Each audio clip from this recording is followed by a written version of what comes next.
ലോകത്ത് ഏറ്റവും കൂടുതൽ പ്രകാശമുള്ളത് എന്തിനാണെന്ന് അറിയാമോ? ലോകത്ത് ഏറ്റവും കൂടുതൽ പ്രകാശമുള്ളത് എന്തിനാണെന്ന് ചോദിച്ചാൽ എന്തിനാണ്?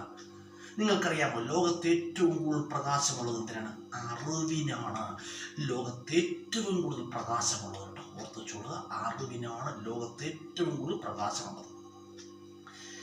അറിവിൻ്റെ ഉറവിടം എവിടെയാണെന്ന് അറിയാമോ? അറിവുകളുടെയൊക്കെ ഉറവിടം എവിടെയാണ്? അപ്പം നമ്മളോട് ചോദിച്ചാൽ നമ്മളെന്ത് പറയും? നമ്മളോട് ചോദിക്കുകയാണ് അറിവിൻ്റെ ഉറവിടം എവിടെയാണ്? നമ്മളെന്ത് പറയും? സ്കൂള്, കോളേജ് എന്നൊക്കെ പറയുന്നൊന്നുമല്ല. അറിവിൻ്റെ ഉറവിടമെന്ന് പറഞ്ഞാൽ, കറക്റ്റ് ആൻസർ എന്ന് പറഞ്ഞാൽ, അറിവിൻ്റെ ഉറവിടം എന്ന് പറഞ്ഞാൽ ഈ പ്രകൃതിയാണ്, ഈ പ്രപഞ്ചമാണ് അറിവിൻ്റെ ഉറവിടം. നമ്മൾക്ക് വേണ്ടുന്ന സകല അറിവുകളും തരുന്നത് ആരാണ്? ഈ പ്രകൃതിയാണ്. ഈ പ്രകൃതിയിലേക്ക് നോക്കിയാൽ നമുക്ക് മനസ്സിലാകും. നമ്മൾ ഓരോ വസ്തുവിനെ സൂക്ഷ്മമായിട്ട് ഒന്ന് നിരീക്ഷിച്ചാൽ മനസ്സിലാകും, ആ വ്യക്തി അതിൽ നിന്നൊക്കെ നമുക്ക് എന്ത് ലഭിക്കുന്നുണ്ട്? ഓരോരോ പാഠങ്ങൾ, ഓരോരോ അറിവുകൾ ലഭിക്കുന്നുണ്ട്. ഓരോ ദിവസവും നമുക്ക് നൽകുന്ന എന്താണ്? ഓരോ ദിവസവും കടന്നു പോകുമ്പോഴും നമുക്ക് ഒരുപാട് അറിവുകളും ഒരുപാട് തിരിച്ചറിവുകളും നൽകിക്കൊണ്ടാണ് ഓരോ ദിവസങ്ങളും കടന്നു പോകുന്നത്. അത് നമ്മൾ എപ്പോഴും മനസ്സിലാക്കണം. നമ്മുടെ ജീവിതത്തിൽ മനസ്സിലാക്കേണ്ട ഒരു കാര്യമാണ്. അതുപോലെ നമ്മുടെ ജീവിതത്തിൽ ശ്രദ്ധിക്കേണ്ട ഒരു കാര്യം എന്ന് പറഞ്ഞാൽ നമ്മൾ നല്ല ചിന്താശേഷിയുള്ളവരായിട്ട് മാറണം. നല്ല ചിന്താശേഷിയുള്ളവരായിട്ട് മാറണം. ചിന്താശേഷിയുള്ളവരായിട്ട് മാറണമെന്ന് ഞാൻ പറഞ്ഞത് നെഗറ്റീവായ കാര്യങ്ങൾ ചിന്തിച്ച് മനസ്സിന് പ്രയാസം ഉണ്ടാക്കണമെന്നല്ല.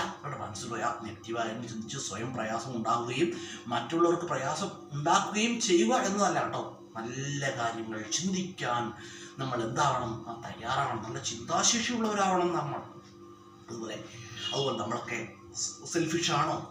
ഇപ്പം നിങ്ങളോട് ചോദിക്കുകയാണ്, നിങ്ങൾ സെൽഫിഷാണോ? അല്ലെങ്കിൽ നമ്മൾ സെൽഫിഷാണോ? സെൽഫിഷാണ്. ഇപ്പം എന്നോട് ചോദിക്കുകയാണ് സെൽഫിഷാണോ എന്ന് ചോദിച്ചാൽ ഞാൻ സെൽഫിഷ് അല്ല. എന്നാൽ സെൽഫിലെസ് ആണോ എന്ന് ചോദിച്ചാൽ സെൽഫിലെസ്സും അല്ല കേട്ടോ. സെൽഫിഷും അല്ല, എന്നാൽ സെൽഫിലെസ്സും അല്ല. പൂർണ്ണമായിട്ട് സെൽഫിലെസ്സും അല്ല. അപ്പോൾ പൂർണ്ണമായിട്ടും ഒന്ന് സെൽഫിലെസ് ആയാലും ചിലപ്പോൾ ജീവിതത്തിൽ എന്ത് ചെയ്യും? ആ ജീവിതത്തിൽ ഒരുപാട് പ്രയാസങ്ങളും ഒക്കെ ഉണ്ടായെന്ന് വരാം കേട്ടോ.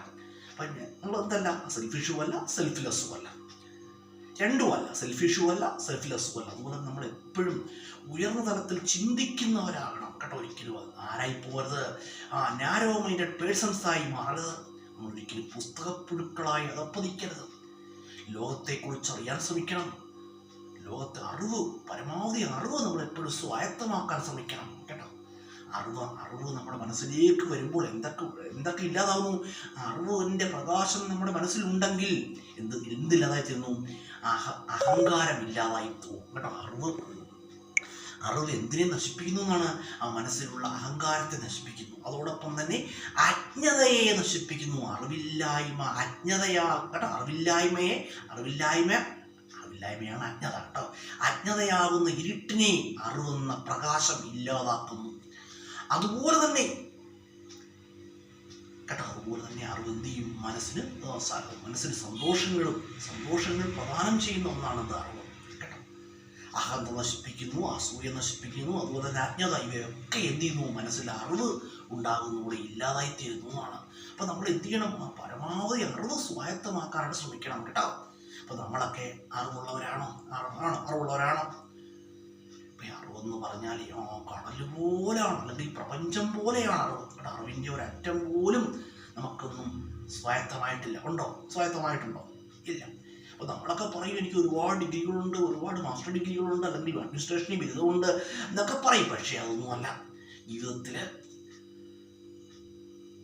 ജീവിതത്തിലെന്ന് പറഞ്ഞാൽ അറിവെന്ന് പറഞ്ഞാൽ ആരിൽ നിന്നും നമുക്ക് ഒരുപാട് അറിവ് ലഭിക്കാം. ഏത് വ്യക്തിയിൽ നിന്നും ലഭിക്കും? അറിവ് ലഭിക്കുമെന്നാണ് കേട്ടോ. അപ്പോൾ നമ്മുടെ സ്കൂളിൽ പഠിപ്പിച്ച അധ്യാപകനോ അല്ലെങ്കിൽ കോളേജ് പഠിപ്പിച്ച അധ്യാപകരിൽ നിന്നോ മാത്രമല്ല നമുക്ക് അറിവ് ലഭിക്കുന്നത്. ചുറ്റുവട്ടത്തുള്ള ഒരു പുൽച്ചാടിയിൽ നിന്ന് പോലും ചിലപ്പോൾ എന്ത് ലഭിക്കും? നമുക്ക് ഒരുപാട് തിരിച്ചറിവുകൾ നമുക്ക് ലഭിക്കാറുണ്ട് കേട്ടോ. അതുകൊണ്ട് നമ്മളെപ്പോഴും ചിന്താശേഷിയുള്ളവരായി മാറണം കേട്ടോ. നമ്മളെപ്പോഴും നല്ല കർമ്മനിരതരായി മാറണം കേട്ടോ. നമ്മൾ എപ്പോഴും നല്ല കർമ്മശേഷിയുള്ളവരായിട്ട് മാറണം. നല്ലത് ചിന്തിക്കാനും നല്ലത് പ്രവർത്തിക്കുവാനും നമുക്ക് കഴിയണം കേട്ടോ. എങ്കിൽ മാത്രമേ എന്ത് ചെയ്തുള്ളൂ? നമ്മൾ പുരോഗതി പ്രാപിക്കുകയുള്ളൂ കേട്ടോ. നല്ലത് ചിന്തിക്കാനും പ്രവർത്തിക്കാനും കഴിയട്ടെ.